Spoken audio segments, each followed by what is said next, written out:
Législative partielle 2025 Français d'Espagne, du Portugal et de Monaco. Bonjour à toutes et à tous. Alors que le gouvernement de François Bayrou est tombé et qu'à ce jour, aucune dissolution de l'Assemblée nationale n'est annoncée, une campagne pour les élections législatives est pourtant en cours pour les Français d'Espagne, du Portugal, d'Andorre et de Monaco. Je vous rappelle qu'en juillet dernier, le Conseil constitutionnel a déchu Stéphane Vojetta de son mandat de député. Il faut donc le remplacer. Les Français.press a déjà interviewé pour vous plusieurs des candidates et candidats, et aujourd'hui je reçois Patrice Darras, qui n'est membre d'aucun parti et qui va nous partager les raisons de sa démarche. Bonjour Patrice Darras. Bonjour. Patrice Darras, votre choix de vous présenter sans étiquette politique peut surprendre de prime abord.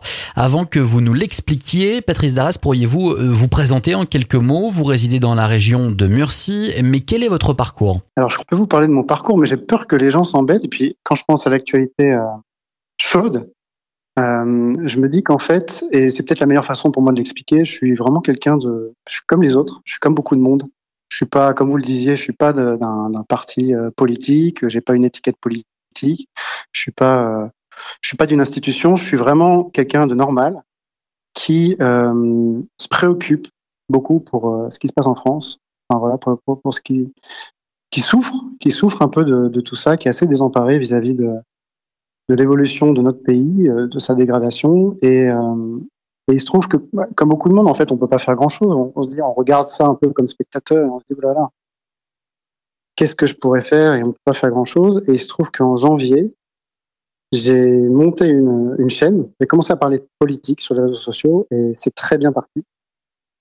C'est parti très fort, et du coup, quand j'ai vu que Stéphane Vojetta était sorti par le Conseil constitutionnel, je me suis dit, mais est-ce que là, j'ai pour le coup pas une responsabilité? Est-ce que je peux pas faire quelque chose?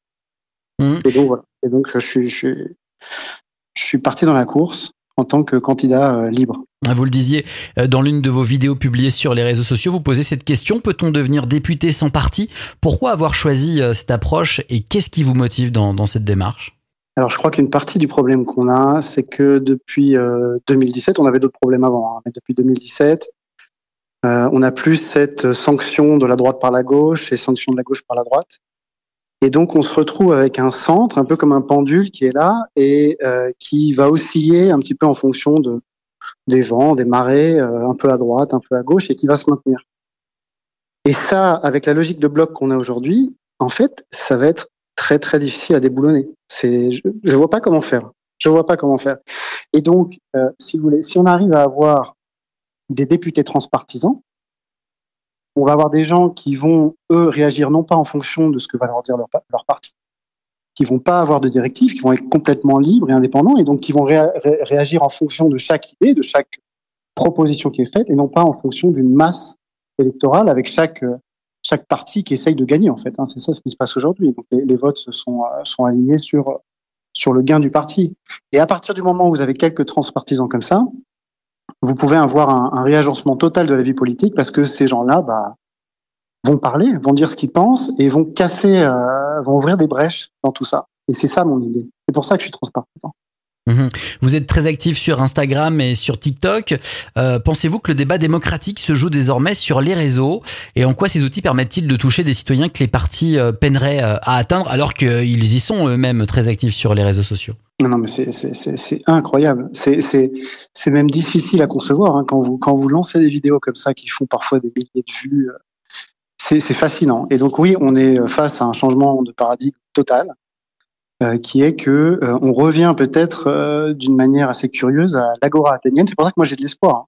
J'ai de l'espoir. Je pense qu'il y a un changement politique qui va arriver, comme dans à peu près tous les secteurs ont été bouleversés par l'ubérisation, par l'intelligence artificielle aujourd'hui. Tout a été bouleversé. Pourquoi pas la politique? Donc moi je pense que la politique peut bénéficier d'un chamboulement gigantesque, et ce chamboulement peut nous faire revenir à l'agora athénienne, à savoir des gens comme moi qui sont rien, qui par contre ont la faculté de convaincre, comme l'avait Socrate, enfin, en tout cas comme on cherche à l'avoir nous, et du coup peuvent dire sur telle idée, je pense que c'est bien pour cette raison, et emmener des gens avec lui. Et donc ça peut changer énormément de choses. Donc redorer l'image de la politique ou même plutôt mettre en place un nouveau système politique via les réseaux sociaux. Vous y êtes et vous assumez d'y montrer les coulisses de votre candidature, les doutes, les difficultés, les petites victoires. Est-ce que c'est une façon de redorer, comme je le disais, la politique ou de la changer en la rendant plus humaine, en restant tout de même scénarisée? Parce que vos vidéos, vous choisissez aussi de les monter et la façon dont vous les montez. Oui, alors je dirais pas scénarisé, je dirais que c'est, même si ça peut l'être évidemment, mais en fait, on est obligé de le faire. On doit chercher l'attention. On doit faire en sorte que ce soit intéressant pour les gens. Et donc, il faut choisir une certaine façon de monter tout ça. Et ça, c'est de la rhétorique, c'est des réflexions qui sont là-dessus. Et pour le début de votre question, vous me posiez la question sur redorer l'image de la politique via les réseaux sociaux ou alors davantage la changer et faire émerger de nouveaux acteurs? Alors nous, c'est sûr qu'on est dépités. On est tous dépités vis-à-vis de la politique. Et donc l'idée, c'est plus de faire en même temps, hein, évidemment, le rôle d'un député, c'est d'abord de défendre les gens de la circonscription, d'amener des lois, etc. Mais ce que je veux faire en même temps, c'est expliquer aux gens de la circonscription ce qui se passe. Si on a des gens aussi compétents et dans un système aussi bien fichu, pourquoi on en arrive là? Donc il y a quelque chose qui ne va pas. Et c'est ça que je vais chercher aussi.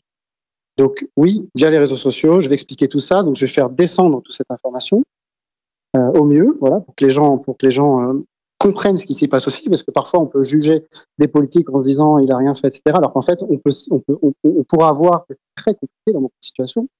Et aussi faire remonter l'information des gens de la circonscription, parce qu'avec la puissance des réseaux sociaux, si vous voulez, si vous arrivez en tant que député aujourd'hui, vous êtes 1 sur 577. Vous n'êtes même pas 0,2%, vous n'êtes rien du tout. Mais avec les réseaux sociaux, vous pouvez porter un message de façon beaucoup plus puissante. Patrice Darras, vous vous présentez sans étiquette, mais où est-ce que vous vous situez au niveau de vos idées sur l'échiquier politique? Vous êtes plutôt à gauche, au centre ou à droite? Alors c'est très compliqué pour moi de vous répondre. Il y a clairement une figure que j'apprécie beaucoup dans l'histoire de France, c'est De Gaulle.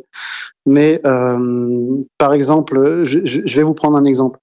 Le libéralisme, pour moi, c'est quelque chose de très important.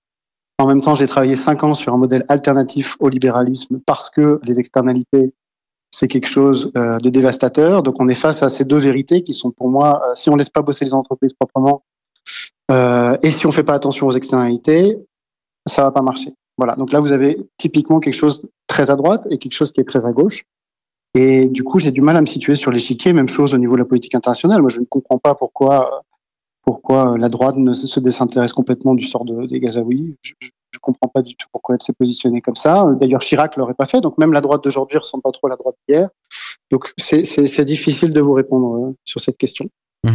Sur la question des Français de l'étranger, et plus spécifiquement pour les Français de la 5e circonscription des Français établis hors de France, quelles propositions, quelles mesures souhaitez-vous défendre? Je pense notamment aux sujets qui touchent à l'éducation, à la protection sociale, à la fiscalité, à la situation budgétaire de la France, qui pourrait amener également à prélever davantage d'impôts chez les expatriés. Quelles sont les mesures? Quel est votre point de vue sur tous ces sujets d'actualité et d'enjeux pour les Français de la circo? Oui, alors vous l'avez dit, hein, si on a d'autres candidats qui promettent des fonds pour tel ou tel sujet, on sait très bien que ça n'arrivera jamais. Ça n'arrivera jamais, donc on peut pas avoir ce discours-là. Soit c'est une méconnaissance de ce qui se passe, soit c'est du clientélisme. On regarde un peu on screen les gens qui en Espagne, en Portugal, à Monaco, en Andorre, et puis on voit, tiens, il y a des retraités, on va leur dire on va leur donner ça, des gens qui ont du mal à rentrer dans les écoles françaises, mais ça va pas marcher comme ça. Ce qu'il faut faire, et la seule façon pour moi de réussir à faire quelque chose, c'est de simplifier. Donc déjà, les gens seront très contents parce qu'on a besoin de simplifier. D'ailleurs, j'ai un suppléant qui est hyper pointu là-dessus, puisqu'il est à la fois sur l'intelligence artificielle, sur les blockchains, etc. Il est très très bon là-dedans, c'est un entrepreneur là-dedans. Donc on peut simplifier très très vite beaucoup de choses. Mais l'avantage de la simplification, c'est aussi qu'on va économiser de l'argent. Et là, une fois que vous aurez trouvé des sources d'économie, vous pouvez arriver dans l'Assemblée nationale en disant, écoutez, tout ce qu'on a économisé là, on va le réinjecter dans les problématiques des Français de l'étranger. Quel est votre objectif pour cette campagne en termes de pourcentage au premier tour, Patrice Darras? Je suis là pour gagner. Je sais que c'est très difficile. Je documente tout ça aussi pour que les gens sachent après ce qui s'est passé. Et, j'ai vraiment envie d'emmener des gens, d'ouvrir cette brèche et que les gens aussi se présentent ensuite. Que dans 2 ans, on ait des élections avec plein de transpartisans qui se proposent. Mais j'ai pour ambition de gagner. Et je pense que c'est possible. Je pense que la puissance des réseaux sociaux, c'est vraiment pas à négliger. On le verra. Mais je suis là pour gagner. Et vous savez aussi la raison pour laquelle je suis là aujourd'hui, et précisément maintenant, et c'est bien que les gens soient au courant, c'est que ce sont des élections qui amènent très peu de gens à voter, parce que ce sont des partiels. Et donc les gens sont peu au courant, ne se rendent pas compte, etc.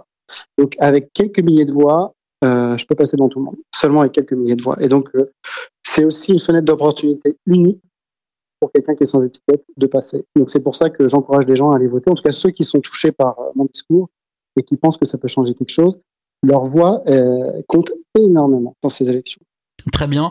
Vous l'avez dit, vous comptez sur la puissance des réseaux sociaux sur lesquels vous êtes extrêmement suivi. On peut vous y suivre pour s'intéresser à vos propositions et à cette histoire. Mais est-ce que vous avez des rendez-vous de campagne physiques? Est-ce que vous avez prévu des déplacements, des rencontres avec les Français de la circonscription dans les jours à venir? Alors, on va voir. Sur le site, on va probablement mettre un endroit. Le site, il va être en ligne très bientôt là.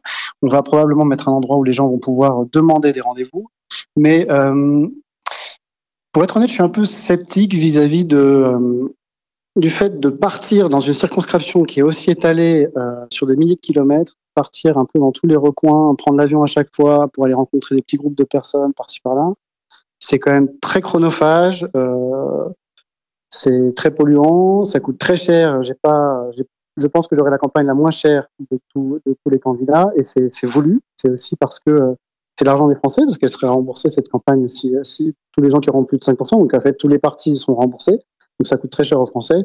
Donc si je peux faire quelque chose qui est sobre, je le fais sobre, et je pense que c'est très bien. Très bien, on a compris et on en sait plus désormais sur votre démarche et votre campagne qu'on vous souhaite bonne. Je vous rappelle que le premier tour aura lieu le dimanche 28 septembre à l'urne et le vote par internet sera lui ouvert en amont du 19 au 24 septembre.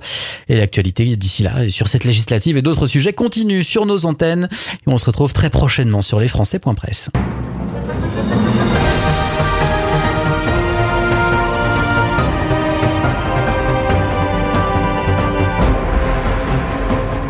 Cette interview a été réalisée par lesfrançais.presse.